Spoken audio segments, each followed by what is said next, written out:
todo, supongamos que uno tuvo años de cárcel, son mis años de historia, tuvo algo de lo que sea. No puedo negar una parte de mi historia, negar la historia, como una comprensión global. Esto vale también para mirar el pasado. Entonces, hay una América precolombina que quiso ser y que tuvo pueblos originarios, y pueblos originarios que en muchos casos subsisten, llamémosle, en forma vigorosa, como le está pasando con la República Multinacional de Bolivia, ¿no? Donde nos está hasta provocando con los 25 puntos del vivir bien, ¿no? Del buen vivir, y nos está interpelando al consumismo desde una filosofía para nada occidental, ¿no es cierto? Para bien quechua, ¿no? Bien aymara, bien de las raíces. Es decir, los pueblos originarios no son algo que están en el museo para ver en el pasado, es algo del futuro. Ellos están discutiendo la ecología desde un lugar distinto, porque es la Pachamama la que tiene el petróleo. Entonces no es tan fácil. Si no lo saco, no tengo progreso. Si lo saco, que la jodo a la Pachamama. O sea, ¿qué hago? Entonces ahí hay una riqueza linera, ¿no es cierto? Léanlo.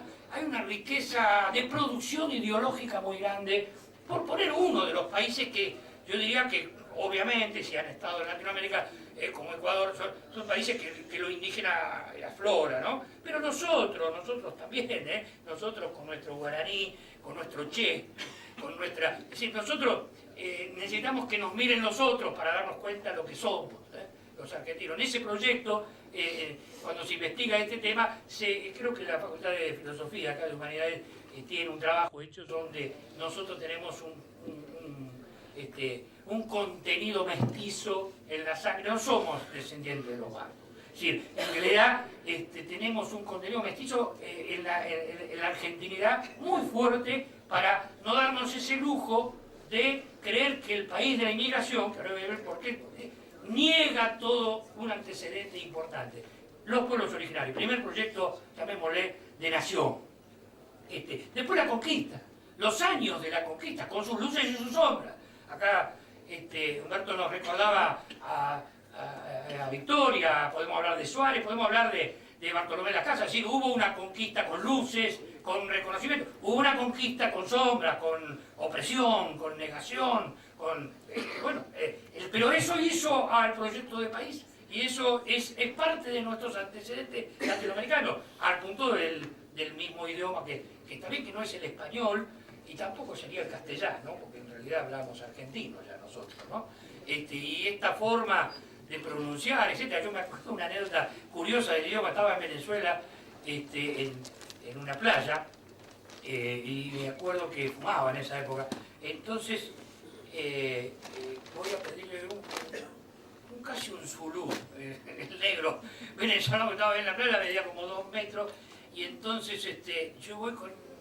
Me da fuego. Nosotros somos imperativos, no nos damos cuenta que el voceo del Che nos genera una forma imperativa de hablar. Y él me dice, ¿tú fumas? Y parecía una cosa media ridícula, el petizo diciendo, dame fuego, y el otro, tú, tratándome en una tercera persona, con una delicadeza como nos hablaría un peruano, por ejemplo. Entonces, encontrar nuestras raíces en esos proyectos fue el trabajo umbral. La conquista nos generó luces y sombras y es parte de nuestra historia. Otra parte muy olvidada, mucho más cuando en la escuela nos dicen empezamos en 1810, entonces quiere decir que antes de 1810 como que no éramos argentinos. Bueno, argentinos sería una exageración, pero ¿qué éramos? No, que no teníamos identidad, no teníamos proyecto de nación. Las misiones jesuíticas, con lo importante, especialmente regionalmente hablando, ¿no? Piensen en la triple frontera, piensen en la visión geopolítica del nacimiento de los ríos de los guaraní, ¿no? Es decir, que tenemos que ver que viene el imperio sobre la triple frontera, entonces decimos, qué importante debe ser la triple frontera, que vienen los gringos, pero no nos damos cuenta nosotros de un eje geopolítico, como por ejemplo lo que es la triple frontera, que fue el asentamiento más importante, no solo en Córdoba. Es decir, los jesuitas estuvieron en muchos lados, están, y hablemos otra hora, están en todos lados. Pero qué importante no negar esos casi 140 años de historia que siempre negamos.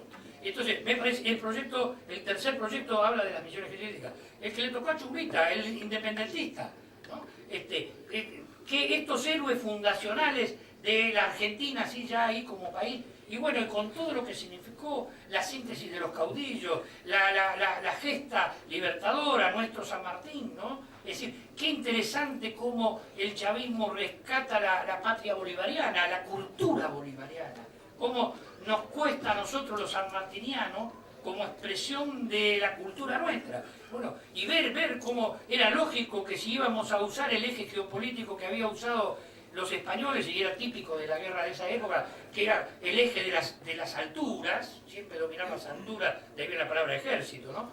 Dominar las alturas es algo importante en términos de geopolítico. Entonces, era lógico que había que hacer una unidad desde arriba para abajo y encontrarlos en el Alto Perú y de abajo para arriba. Era importante esa visión geopolítica militar, pero para hacer esa gesta San Martín se va a Mendoza, se va al Cuyo, no pone la capital en el puerto. Es decir, decidir, dice Vesirigliano, todo proyecto de país decide dónde pone su capital. Muy importante esto. Yo había minimizado y me había comprado periodísticamente, erróneamente, en aquel contexto, cuando el alfonsinismo quiso llevar a Viedma a la capital como que era una cuestión inmobiliaria, pero en realidad había una concepción más profunda de la Argentina con este asunto. Perdón si hay alguno presente, pero los cordobeses que venden bien el turismo ponen un monumento ahí y dicen somos el centro del país y hacen una bandera y qué sé yo, y uno para y mira el chorrito y qué sé yo, todas esas cosas que hacen para vender un poco, pero no es el centro Córdoba del país, porque negamos la Antártida y todo nuestro continente. Entonces el centro del país está más sobre el paralelo 40, y tener la capital más al sur hubiera sido inteligente geopolíticamente para pensar en los mares argentinos, en la Antártida. Bueno, el proyecto independentista como una concepción de país, el cuarto. El quinto, desgraciadamente, el que ganó la mayor prensa, porque tuvo mucha inteligencia, desgraciadamente, es el proyecto de la oligarquía. Hoy decía vos lo de Corea. Pero Corea, por la guerra, hubo una especie de clase militar que destruyó la oligarquía coreana. Entonces, también Corea surge con un sistema productivo sin pelearse con una oligarquía, que no es el caso de nuestro país. Y es un tema importante. Bueno, pero el proyecto del 80, con todas sus luces, digámoslo así, dominante, de decir, bueno, nosotros tenemos que primarizar, vender materias primas, ya el mismo Mitre, cuando funda el Colegio Nacional de Buenos Aires, dice, acá van a salir los futuros dirigentes, todos contadores y abogados, sin ningún ataque, pero en realidad los dirigentes no podían ser trabajadores, imagínense. Y esa clase dirigente, no necesitamos tener ingenieros, los ingenieros van a venir de Inglaterra. En realidad nosotros necesitamos producir lana, producir materias primas, carne, y tener ese país dependiente que no está muerto, y es un tema importante. Pero el proyecto de la generación del 80 es tal vez el más famoso, el que hace resistencia. Después vino el proyecto de la justicia social, así lo bautizamos, al proyecto que obviamente, si uno hace historiografía, no es fácil, no es solo el peronismo, hay algo antes del peronismo, ¿no? Mosconi, hay una visión que hace al peronismo, y hay algo posterior también, pero está claro que hay y bueno, ese proyecto inconcluso, por 2 golpes militares, nos generó la problemática que sería el sexto, del séptimo. El séptimo, ¿qué vendría a ser? ¿La conclusión de lo inconcluso o es otro? ¿No? Y esa discusión me acuerdo que la hablamos, pero el séptimo, y también en homenaje a un militante del campo nacional, un filósofo, Armando Porati, también compañero nuestro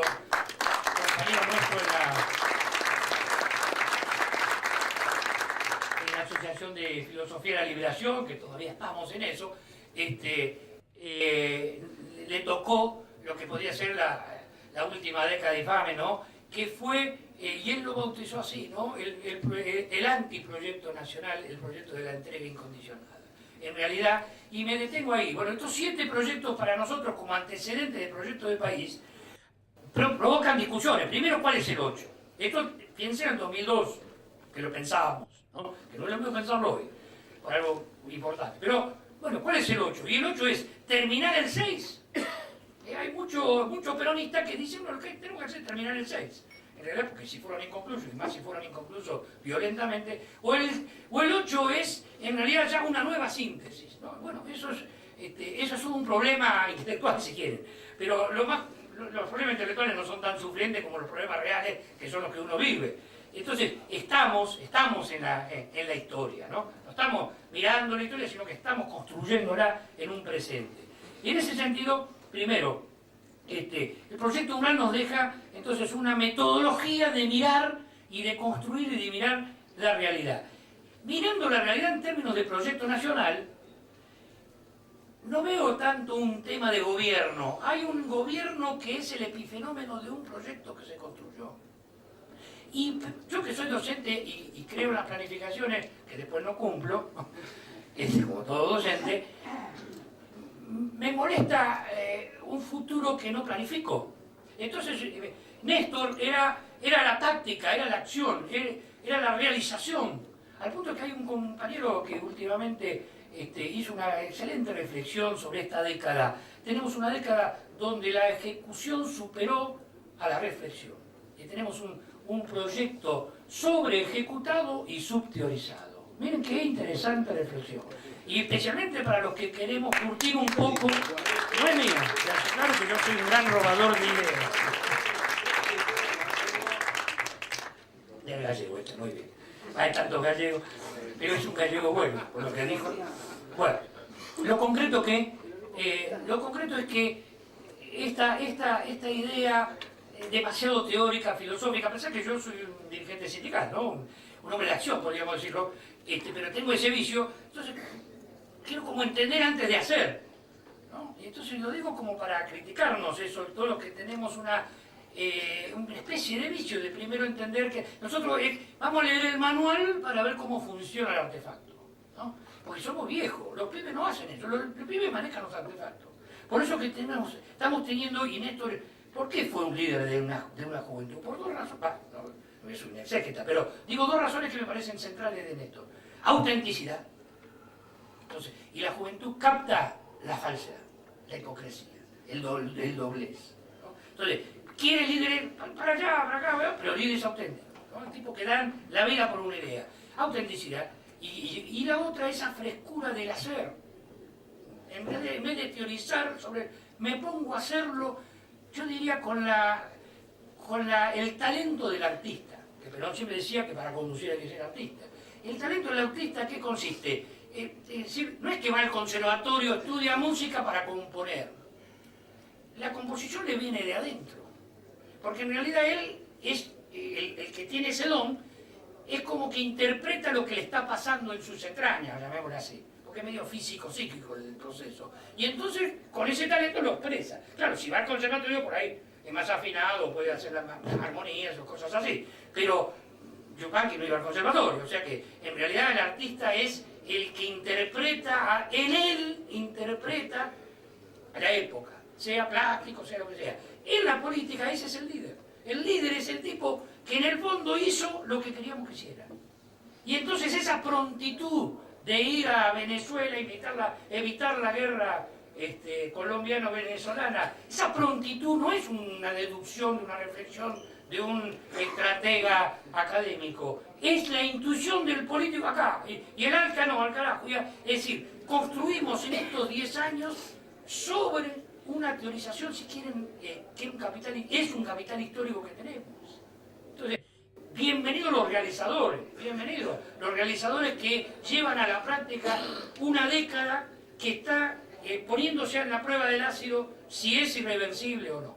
Porque por eso decía, si por pelear en la conclusión del proyecto 6, el proyecto de la oligarquía puede venir porque es viable un país para pocos, hasta con una socialdemocracia, les diría, es una especie de cosa izquierdosa, pero que sea demagógica en la repartija, usando la gran productividad que tiene el agro argentino. Ese sería el país de la desindustrialización, el país de la desocupación, es el país de la destrucción del trabajo.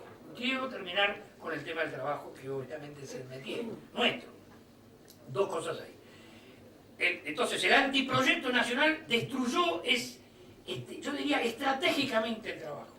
Si uno vuelve a escuchar los mensajes de Martínez de Oz cuando dice, voy a volver el país y lo quiere volver a antes de los desarrollos, porque se dio cuenta, casi como un marxista, que destruyendo la base material de la producción, destruía el sujeto estratégico de la producción, que eran los trabajadores, y destruyendo a los trabajadores destruía el proyecto de país. Por lo cual, esta década es la inversión del antiproyecto nacional. No sabemos el nombre. Yo diría, esos filósofos que queremos programar, ¿no? Y los hacedores que, no, caminante no hay camino, se hace camino al andar, ¿no? Nos hubiera contestado Néstor, ¿no? Y qué bueno, que, porque por ahí el querer planificar el futuro te paraliza la acción. Entonces, qué bueno que hoy estemos con una acción entre manos que nos cuesta interpretar, que nos cuesta teorizar. Fíjense la proporcionalidad, cuanto más edad tenemos, más nos cuesta. ¿Por qué? Porque nosotros tenemos psicológicamente, estamos formados en la Guerra Fría, estamos formados en un tercerismo, estamos formados en una constelación geopolítica que no existe más. Entonces la juventud tiene menos bagaje, no vamos a una apología de lo joven, pero tiene también la frescura, es como el que se va a enamorar, es más difícil de viejo, ¿no? Porque no ya tiene, bueno, es imposible, pero es más difícil. Y eso tiene que ver con juntar el capital histórico con la frescura de lo que viene. Y eso significa, en realidad, pareciera que estamos, uno dice, como la vida personal, yo dejo una cosa fuera de la heladera y se le arma un despelote de la pareja, pero con esa pavada, es que esa pavada delata un problema. Entonces, las pasos son una pavada, pero delatan otra cosa. Se está discutiendo el proyecto de país. En realidad no se está discutiendo la administración, se está discutiendo si la Argentina retrocede o consolida el proyecto. Y esta es la idea del Congreso. Para adelante, en realidad no es un Congreso que va a concluir cosas, va a abrir cosas para el 2015. Nosotros tenemos que abrir la cabeza para ver cómo logramos, en estos países que emergimos de la descolonización, que peleamos contra la dependencia, y no nos dejaron tener reyes, sin hacer acá una apología del rey Inca, pero no nos dejaron. Nosotros nos cuesta la política de largo plazo, nos cuesta la política institucional, nos cuesta. ¿Por qué? Porque en general, cada vez que elegimos un proyecto. Y eso decía Cirigliano en uno de los principios sobre el proyecto nacional también para medir. Todo proyecto de país tiene un oficialismo y una contra en su propio seno. El grupo A, bien bautizado como un grupo negativo, ¿por qué, gracias a Dios, no cristaliza? Porque no expresa la oposición a esta manera de conducir este proyecto. Expresa volver al antiproyecto. Entonces no hay oposición en realidad. En realidad lo que hay es una antinomia entre proyectos. Y esto explica, no para darle ahora las astas a la oposición que haga, pero que yo milito en el oficialismo. Pero la verdad es que no existe una oposición porque no existe nadie que dice yo voy a seguir esto, pero mejor así. En realidad van a desmantelar esto. Y esto es lo que intuimos como pueblo. Desmantelar esto es volver a tener la desocupación, el desempleo, volver a la Argentina colonial. Entonces lo que se trata como futuro es cómo el 2015 es un cambio de alternancia de gobernabilidades, pero no de proyecto de país. Y eso, para mí, solamente se puede garantizar si las instituciones que hacen al proyecto nacional, ¿no? Llamémosle las instituciones libres del pueblo, y en este caso el movimiento obrero, que es lo que nos toca a nosotros, o sea, zapatero tus zapatos, está medianamente de pie para el 2015. Estamos en la peor situación, no lo voy a negar. Es decir, en los anhelos no, como ven, los anhelos son enormes. Pero en la situación, en el diagnóstico, estamos fragmentados, divididos, y estamos divididos tal vez y los invito para Mar del Plata a que reflexionemos sobre la unidad del movimiento obrero.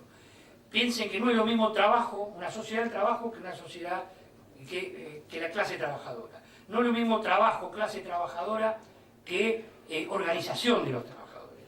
No es lo mismo trabajo, clase trabajadora, organización de los trabajadores, que dirigente de los trabajadores. Si separamos todas esas cosas, vamos a dar cuenta, hay que ver si la crisis está en el sujeto histórico, clase trabajadora, o está en el modo de organizar la clase trabajadora, o están los dirigentes que no entienden cómo conducir la clase trabajadora. Entonces es distinto como obviamente que hay teóricos para todos los gustos, si quieren, pero abramos este subtemario del problema del trabajo, con una invitación, que para mí es una propuesta. Siguiendo el último viaje de Francisco a Brasil, en el punto 4, creo, cuando le habla al CELAM, y hace la autocrítica para la Iglesia, que dice no tiene que ser una ONG piadosa. Yo digo, el movimiento obrero es una ONG impiadosa, ni siquiera somos piadosos. Bueno, pero lo peor que nos podía pasar es que sea una ONG impiadosa. Bueno, ¿cuál es nuestro rol ahí? Si nos tomar, bueno, él usa en la introducción a esos puntos, a esas tentaciones le llama él, obviamente, él usa una introducción que dice la hermenéutica no es aséptica. Esto un sociólogo lo diría de otra manera, pero y está bien, se discutió mucho en estos años como un dato importante de un nuevo proyecto de país. Hay una deconstrucción de la manipulación mediática. Después uno le podrá gustar o no 678, pero lo que hay es una avanzada de decir los infantes hoy son los grandes multimedios que generan una manera de leer la realidad. Deconstruir la manipulación de esa lectura es un acto de liberación. Después, cómo construir nuestra manera de interpretar la realidad es otro acto de creación, más complejo, pero en esa tarea tenemos que estar. En ese punto, entonces, yo digo, invito a que tomemos el trabajo como clave hermenéutica de la cuestión social, que ya estaba dicho en una encíclica de Juan Pablo II, pero ¿qué significa clave hermenéutica? Que parece una cosa muy importante, filosófica. Significa algo más práctico. En vez de mirar la cotización del dólar, en vez de mirar el riesgo país, cosas que están online, por un bichito de esto, pueden agarrar y decir, a ver cómo está el dólar, el euro, cómo está la bolsa, cómo cerró, es más, bolsas internacionales. Pero fíjense, la curva del desempleo acá no aparece. Online no la tenés.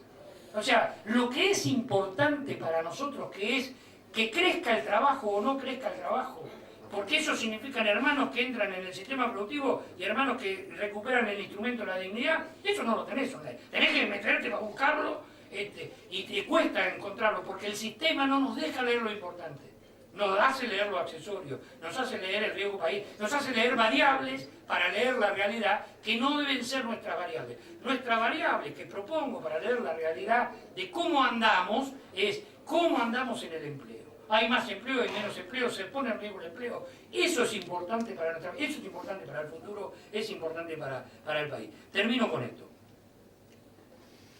Rol del peronismo dentro del movimiento, si uno, sin hacer estética de eso, pero, y de hecho hay presente acá que sí lo hacen con mucha autoridad más que yo, pero si uno lee en los libros de Perón puede encontrar que el peronismo es clasista, dice en algunas partes, es pluriclasista, dice en otras partes, o en otra parte dice Perón es uniclasista, porque en realidad hay una sola clase de hombres los que trabajan. Entonces, ¿qué es? ¿Es clasista, pluriclasista?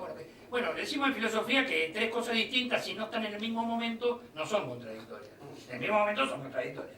Y es interesante, y propongo también para Mar del Plata, creo que la clase trabajadora es un lindo lugar también para mirar la realidad. Así como el trabajo es una clave hermenéutica, la clase trabajadora como lugar de perspectiva, y especialmente los desempleados, o sea, lo más débil. Miremos la realidad desde la clase trabajadora. Construyamos la política con otras clases. Pero vayamos a una sociedad, comunidad organizada de una sola clase.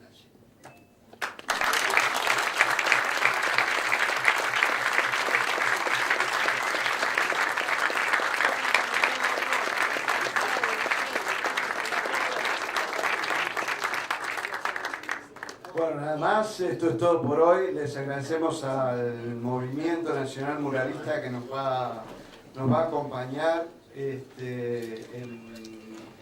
15, creo que son 15 representaciones que van a hacer, ¿no? Van a ser murales durante el tiempo que dure el Congreso, van a ser murales en la ciudad de Mar del Plata.